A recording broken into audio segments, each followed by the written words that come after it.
আচ্ছা, supreme court যদি live স্ট্রিমে একটা ইউটিউব চ্যানেলে দেখা যায়, সেটাকে বলে লাইভ ল, চ্যানেলে দেখা যায়, তাহলে মাননীয় মুখ্যমন্ত্রীর এই জুনিয়র ডাক্তারদের সঙ্গে পুরোটা লাইভ যাবে, সারা পশ্চিমবঙ্গের মানুষ দেখবে, ইচ্ছে করলে সারা ভারতের মানুষ দেখবে, এবং যারা বিদেশে বিভুঁইয়ে আমাদের এই দুঃখের সঙ্গে যন্ত্রণার সঙ্গে কাঁধে কাঁধ মিলিয়েছে, হাতে হাত মিলিয়েছে, তারা দেখবে। তাহলে আপনার আপত্তি কিসের ছিল মাননীয়া? ভেবেছিলেন এই মিটিংটার কথাও মানুষের কাছে নিজেদের মতন করে টুকরো করে এডিট করে করে সুবিধা মতো প্রচার করবেন। আর এই ছেলেদের সাহসিকতা সম্মান করতে হয়। এই জুনিয়র ডাক্তার ছেলে মেয়েরা যারা এই দুদিন ধরে এই পরিমাণ আন্দোলন করে যাচ্ছে, এত শক্তি সঞ্চয় তারা করেছে এই মাতৃভূমি থেকে, ভাবতেও ভালো লাগে।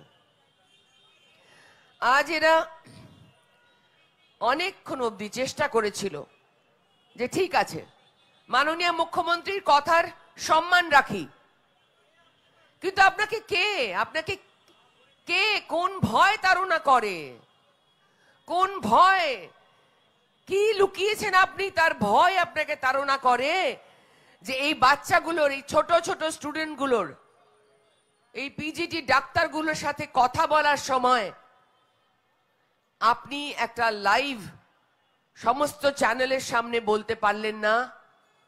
কিসের ভয়? আপনার তো সুবিধা হতো। এই ডাক্তাররা তাদের যুক্তি তর্ক যা যা বলছে সেটা যদি অযৌক্তিক হতো আপনার কাছে, মানুষ যদি কেউ অন্তত মনে সন্দেহ করে থেকে থাকে কোথাও, আপনার দলের লোকেরাও যদি কোথাও সন্দেহ মনে করে রেখে থাকে যে ডাক্তাররা অযৌক্তিক দাবি চাইছে, তাহলে তো সেটাও তাদের কাছে প্রমাণিত হয়ে যেত যে ডাক্তাররা ভদ্রভাবে, সুন্দরভাবে, শান্তিপূর্ণভাবে আপনার সাথে গিয়ে দেখা করে, আপনি এ রাজ্যের মুখ্যমন্ত্রী, আপনার কাছে গিয়ে তাদের বক্তব্য রাখতে চায়। কই সেইটুকু সৎসাহস নেই? আমি মানুষের স্বার্থে এমনকি নিজে পদত্যাগ করতেও রাজি আছি। আমার মুখ্যমন্ত্রীর পদ চাই না, কিন্তু আমি চাই মানুষ বিচার পাক, তিলোত্তমা বিচার পাক, আর সাধারণ মানুষ চিকিৎসা পাক। আপনি আজকে নাকি বলেছেন যে পদত্যাগ মানুষ চাইলে করে দেব। মানুষের কণ্ঠস্বর আপনার কানে ঢুকছে না? হ্যাঁ, করে দিন পদত্যাগ। আচ্ছা ঠিক আছে, আপনাকে একটু ক্ষমা ঘেন্না করে বলে দিলাম, যদি মুখ্যমন্ত্রী পদত্যাগ করতে আপনার খুব মনে আঘাত লাগে, আপনি একটা কাজ করুন, স্বাস্থ্যমন্ত্রীর পদটা আপনি ছেড়ে দিন। ওখানে আপনি ফেইলিওর, প্রতিদিন সেটা প্রমাণিত হয়ে গেছে, আপনি ফেইলিওর। স্বাস্থ্যমন্ত্রী আপনি কাল সকালে যদি রিজাইন করতে পারেন, বুঝবো আপনার বুকে কিছু দম আছে, কোন ক্ষমতা আছে।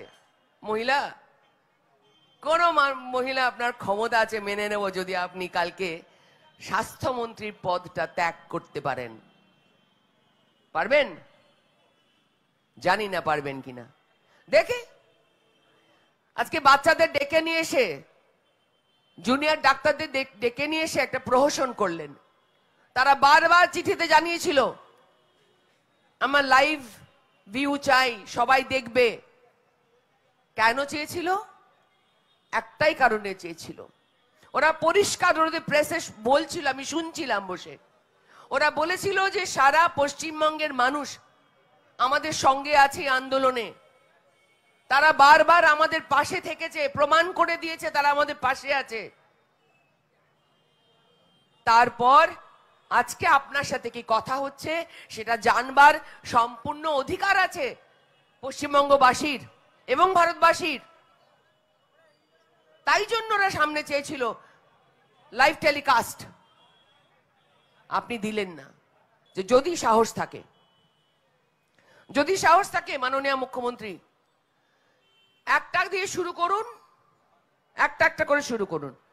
স্বাস্থ্যমন্ত্রীর পদত্যাগ, কালকে বরঞ্চ সকালবেলা সেই গুড নিউজটা দিয়ে আমরা দিন শুরু করি, কি বলো? হ্যাঁ, কালকে সেই সুখবর দিয়ে শুরু করি। স্বাস্থ্যমন্ত্রী পদত্যাগ করছেন কালকে। স্বাস্থ্যমন্ত্রী, পুলিশ মন্ত্রী পরে হবে, আর একটু কদিন থাক না। আপনার তো খেলা হবে রাজ্য, একটু একটু ধীরে ধীরে খেলুন, ধীরে ধীরে খেলুন, ধীরে ধীরে খেলুন। কালকে এটা করে ফেলুন, স্বাস্থ্যমন্ত্রী পদত্যাগ করে ফেলুন, শুরু হয়ে যাক আপনার খেলা।